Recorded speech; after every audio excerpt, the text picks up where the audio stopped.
Nama Ayu Ting Ting tentunya tak lagi asing di telinga masyarakat Indonesia. Pedangdut sekaligus presenter tersebut memang kerap mengundang rasa penasaran publik soal kehidupan pribadinya. Tak heran jika kehidupan pribadinya pun tak pernah lepas dari sorotan publik.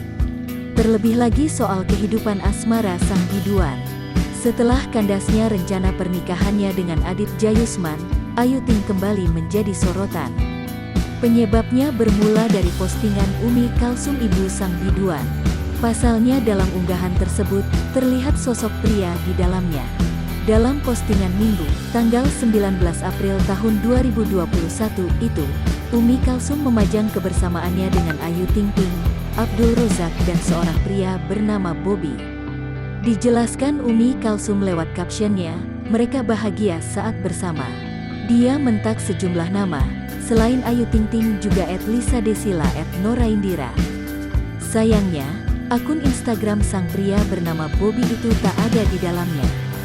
Alhamdulillah lihat aura wajahnya bahagia banget. Semoga kalian semuanya diberikan selalu kebahagiaan yang kalian inginkan tercapai. Ya Bobby @AyuTingTing92 @Lisa Desila @Noraindira bahagia dunia akhirat amin, tulisnya.